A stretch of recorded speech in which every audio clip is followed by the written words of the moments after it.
All right then. Let's do this. What Your Favorite Hazbin Hotel Song Says About You by a Hazbin Addicted Psychology Major, Part 6. The finale gets its own episode because it is too big, too monumental, with too many working parts for me to latch it on to one of my other analysis videos. I am wearing my Charlie and or Alistair red, depending on how you see me. For whatever reason, a lot of people see me as Alistair in these videos. I wonder why. Like every song on this incredible album, it affects people in different ways. There's the overall reaction, and then there's individual little camps. So the overall reaction, you like musical theater, you enjoy that big grand finale, something about the chords, the modulation, you're most likely a theater kid, present or current, and you just so enjoy a montage. You love a training montage. You love seeing people come together and making something work, and you're just so happy that Charlie finally has this ending. It made you smile, especially after we lost our sweet snake boy and he got all crispy. Now, the individual parts. If you are a person who resonates with Charlie, particularly in the beginning, you have such a strong sense of feeling like you are a burden to other people. You can listen to them all day long, but the second it is your problem, oh no, now it's too much for the people around you. You're there to listen to them, not the other way around. They are never a burden, but you magically are? Why is that? Why are you incapable of asking for help? Is it because no one ever came to help you? Is that what happened? Or is it because there's a small part of you that thinks that your problems just don't matter? They're not quite as big as other people's. You have a real bad habit of comparing your trauma to other people's and saying, it's not that bad. Or, what we have established in previous videos, it is what it is. That's right, I did a callback. You have a friend group that you consider more family than your actual family, and it's entirely comprised of people that you have put their personalities to the different people in the show. You love to text them and be like, oh my gosh, you're Angel Dust. Oh, you're such a Husk. Oh, you're such a Charlie. You have personally identified every single member of your friend group to coincide with people in the show. Or you so desperately want a friend group that is exactly like this one because you feel like you need to have that kind of experience, that kind of joy that comes from having people come around you and help you and be there for you and support you.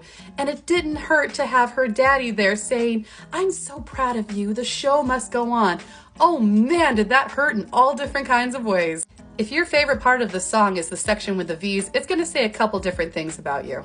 On one side, you might just be a person who really enjoys the way that the lyrics and the beat and the music all works together, and hearing Val say, while the rest of hell's pissing, just lives inside your brain. It just makes you so happy. You love seeing the chaos that is going on between the two of them, and when Velvet pulls them in and they say hell is for the V's, you felt that Disney villain side of you. That's right, coming back from the Stayed Gone video.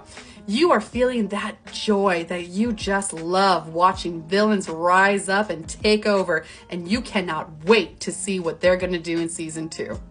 You might be a Vox simp and you were just having giddy, foot-tapping glee out of watching him react to Alistair fighting Adam. That whole section just lives rent-free in your head.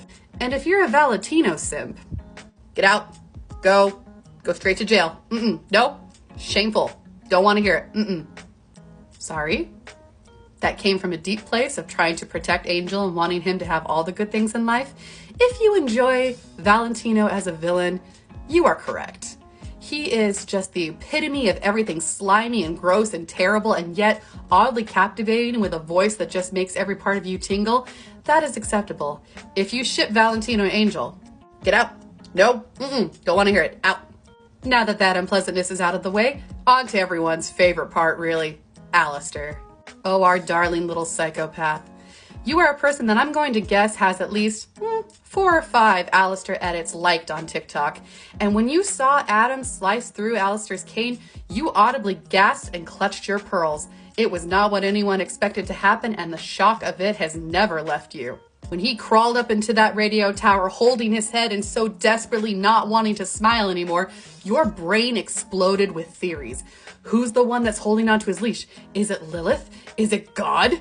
Who is it? And you just wanted to find out. You wanted to shake the screen and say, who is it? Who is holding the leash of this all-powerful being? Now, you're either the person who just devours Alistair angst, like you are eating it like it's pasta. You cannot get enough of seeing this all-powerful amazing being reduced to what he was, and your brain went to a different place. You weren't sure if you wanted to hug him, give him comfort because you know that he'd push you away so fast, or you just want to see him back up on that horrible pedestal that he's on where he can take on anybody with his shield. Or you are a person who so resonates with Alistair, it's not even funny. You live for chaos and watching the world burn.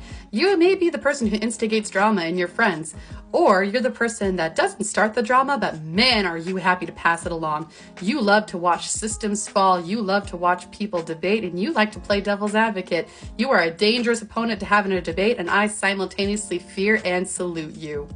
If the rest of the song is your favorite, you lived for hearing Husk's deep bass line when he was singing and watching his smile fade when he realized Alistair was still alive.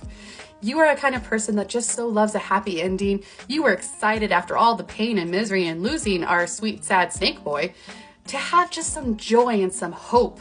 And you are just chomping at the bit for season 2.